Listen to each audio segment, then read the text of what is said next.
केंद्रीय गृह मंत्री अमित शाह ने लोकसभा में आप्रवासन और विदेशी बिल पर कहा कि हमारे देश में कौन आता है, कितने समय के लिए आता है, किस लिए आता है, ये जानना जरूरी है।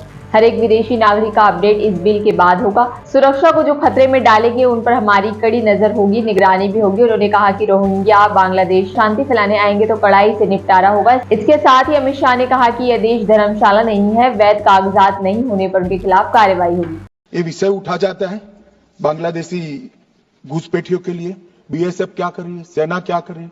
मैं आज वास्तविकता इस देश को बताना चाहता हूं और मैं ऐसा करता हूं कि तृणमूल कांग्रेस के सारे लोग सदन को छोड़कर नहीं जाएंगे, ध्यान से सुनेंगे। मान्यवर, हमारी बांग्लादेश के सटी हुई सीमा, अब सुनिए भाई, हमारी बांग्लादेश से सटी हुई सीमा 2216 किलोमीटर है। उसमें से 1653 किलोमीटर बाढ़ बन चुका है, बाढ़ के पास वाला रोड भी बन चुका है और चौकियां भी बन चुकी है। शेष फेंसिंग की लंबाई है 563 किलोमीटर।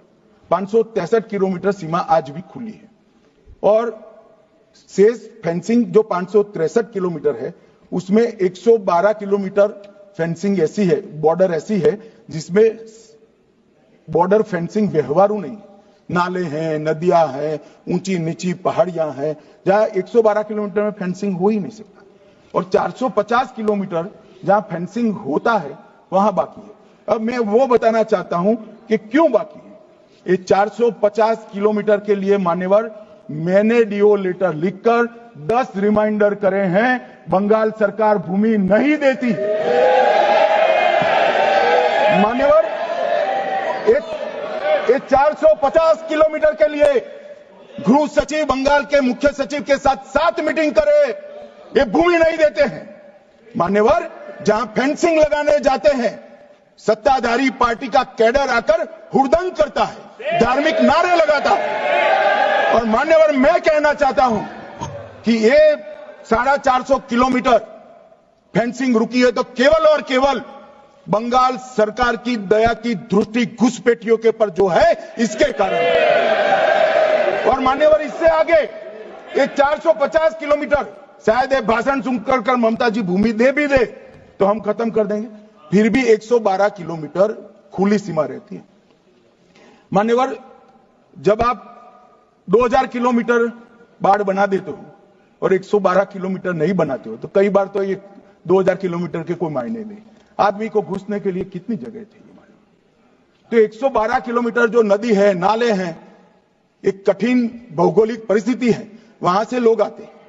ये सवाल हमें करते हैं, अभी भी किया कि रोहिंग्या दिल्ली तक आ गए, आपके नाक के नीचे आया। मान्यवर, ये बांग्लादेशी घुसपैठिए हो या रोहिंग्याज हो।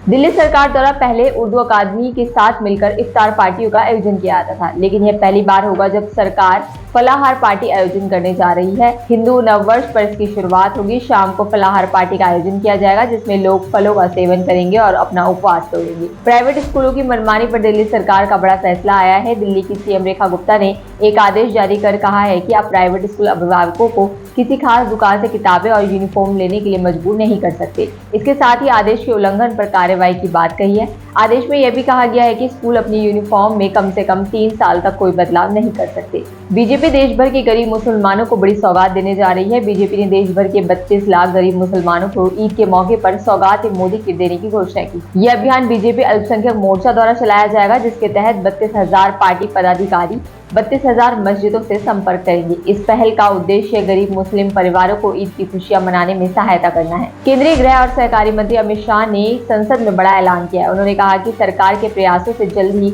एक कोऑपरेटिव टैक्सी सर्विस शुरू होगी। इसके तहत कार, ऑटो और बाइक टैक्सी चलाने वाले लोग रजिस्ट्रेशन करा सकेंगे। लोकसभा में ईद के बाद वक्फ संशोधन विधेयक 2025 लाया जा सकता है। सूत्रों के मुताबिक केंद्रीय सरकार एनडीए घटक दल जेडीयू और बिहार के मुख्यमंत्री नीतीश कुमार के पहल पर ईद तक वक्फ संशोधन विधेयक नहीं लाएगी। नीतीश कुमार को इस बिल का असर इस अक्टूबर में होने वाले बिहार विधानसभा चुनाव पर पड़ने का डर है। हरियाणा सरकार ने ईद उल फितर के दिन आगामी 31 मार्च को राजपत्रित अवकाश के बजाय अनुसूची 2 के तहत प्रतिबंधित अवकाश घोषित किया है। हरियाणा सरकार ने इसको लेकर एक अधिसूचना भी जारी की है। इसमें बताया गया है कि 29 मार्च को शनिवार और 30 मार्च को रविवार है, जबकि 31 मार्च वित्त वर्ष 2024-25 का समापन दिवस है। सरकार के इस फैसले के तहत जिसको ये छुट्टी लेनी है वो ले सकता है और जो नहीं लेना चाहता है वो ना ले। भरतपुर में गुरुवार को को मुख्यमंत्री भजनलाल शर्मा ने पूर्ववर्ती गहलोत सरकार पर पेपर लीक को लेकर पलटवार किया। उन्होंने कहा कि युवाओं के सपनों को आपने बर्बाद किया, इधर पेपर लीक होते रहे और आप होटलों में सोते रहे। अब देखो पेपर लीक कराने वाले गिरफ्तार हो रहे हैं और ये गिरफ्तारियां रुकने वाली नहीं है। बीजेपी की केंद्रीय अनुशासन समिति ने बागी विधायक बसंत गौड़ा पाटिल यत्नाल को तत्काल प्रभाव से 6 साल के लिए पार्टी की प्राथमिक सदस्यता से निष्कासित कर दिया है। आम आदमी पार्टी ने अनुराग ढांडा को पार्टी का नेशनल मीडिया इंचार्ज नियुक्त किया है। इन सभी तमाम खबरों पर क्या कहेंगे आप कमेंट बॉक्स में लिखना ना भूलें। बाकी से आगे और तमाम जानकारी के लिए आप बने रहिए द फ्रीडम न्यूज के साथ।